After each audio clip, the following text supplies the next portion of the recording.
was a lot of fun, great competition. You know, anytime you got a chance to compete against a great group of guys where you can compete and, you know, just have a lot of fun. It's what you love to do, so it was a lot of fun today. For you yourself, what are you trying to what are you trying to establish with these GMs? What are you trying to show them about your game and how it translates to the NBA? My ability to play defense, get a stop, and, you know, just bring toughness to a team. I don't want to really do too much and play outside of me. I want to be Terry Rozier, because Terry Rozier is what got me to this point. So I don't want to try to think too much and go out here and do things that I don't do. So, you know, just showing my toughness that I show every day in college, and, you know, that I can play defense, something that'll stick to a team. Sorry, that mental toughness that you built up playing college, how have you been able to use that here with these workouts? You know, I use it a lot because it's like you living at the airport.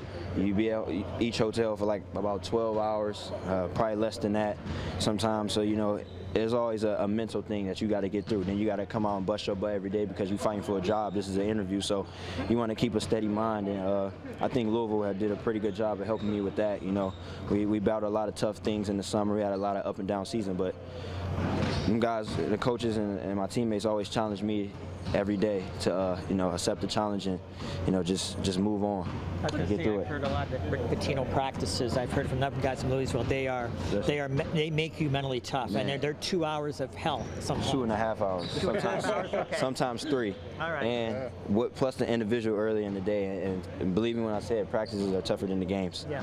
I'm not lying to you. What went into your decision to start this process now and make the jump to the NBA? Well, you know, it was pretty much in my mind before my sophomore season had started. I just wanted to go out there and show everybody, and it wasn't like no selfish type of thing. You know, I'm a team first type of guy, but I always had it in my mind. Me and Coach sat down. He felt I was ready. He came in, seeing how I show every day professionalism, how hard I work, and he felt I was ready. You know, so I just wanted to keep getting better as the year went on, and when that time came, you know, we were seconds away from a Final Four. It was a short in the season. It was tough, but, you know. Was Coach Pitino the #1 guy that you banked on giving the feedback for when it was time to make that decision? Yeah, I would say so. You know, him and myself. You know, I had to look myself in the mirror and ask myself, was I really ready? And I respect him a lot. He felt I was ready. And coming from a coach like that, it meant a lot. Man, he's still in my ear. He's still in my corner. He means a lot to me. So, you know, that's big, hearing it from him. What's the best piece of advice you've gotten about going through this process?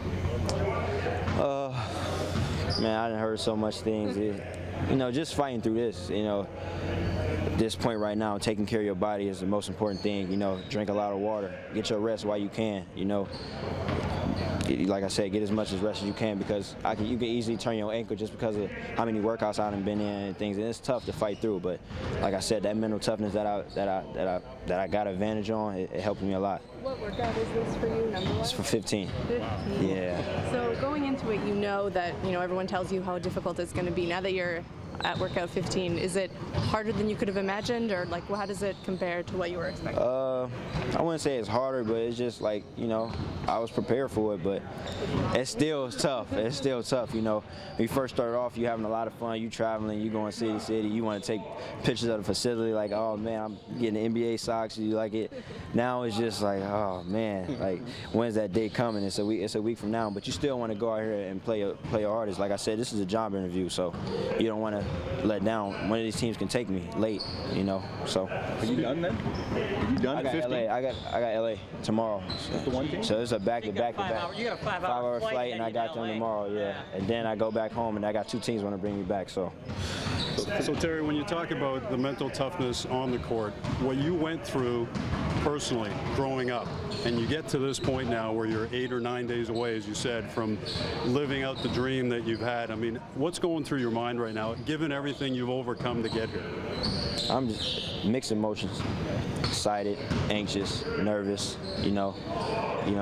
I'm at home with my little brother and my family, how happy they are for me.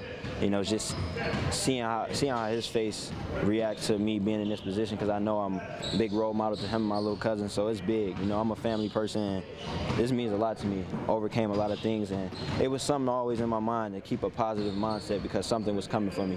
And I always prayed, and, you know, I'm in this position, so it was a great process. And I'm not not afraid to tell my story. 'Cause, you know, so I'm in this position right now. So. And does it give you balance too to know that, hey, it's not all about basketball and that there is other stuff in life as well? Definitely, definitely, because you know it's not going to be all about basketball. You got basketball at certain hours of the day, but you got to still be a person off the court, and you got to be a likable person. I feel like I'm pretty marketable, and you know I'm all about the next person's feelings too. So.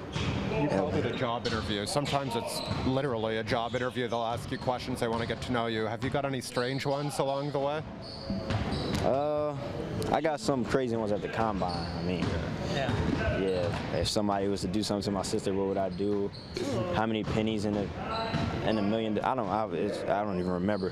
I had 14 interviews at the combine, so that was pretty much a lot too. So everything is just happening so fast, man. It's a lot. It's a lot. So you got 2 more callbacks? Yeah. And then LA. So you're going to be 18 by the end of this process, and maybe more? Maybe more. I'm still trying to balance. I got 3 or 4 teams want to call back, but I'm going to only go to 2. So You got to figure out which ones you want. yeah, I got to figure out which one. Do you have plans for draft night yet? I'm going to stay home with my family. You know, I'm going to have a nice little party where my family can come in. I'd rather be with my family. It should be a lot of fun, share that moment. And it's going to mean a lot to me just as much as it means to them. So. Those kids you were talking about, because of that, they must be more excited about this than you are. Oh man, it's amazing. It's amazing just to see that on their face, and I think they are. I think they are pretty excited, and just for me to share this moment, it means a lot. So I can't wait to go back home with them, and they're 13, 14, 12. So we still play basketball. They talk a lot of stuff. I talk a lot of stuff to them, but it's a lot of fun, man. It's a lot of fun. Terry, you talked about how Coach Pitino pushes you guys to the limits and such. I wonder if you had a chance to maybe reminisce with Jamal here, who also played for him, and maybe exchange any stories about what it was like playing for Coach Pitino? We didn't get to exchange any, but I can go story to story with anybody with Coach P. Russ probably has the most stories, but I love sharing my Rick Pitino stories. He's a funny guy, man. He's great. He's great. He's funny. He's a great teacher to the game and to off the court, ability. So he's great.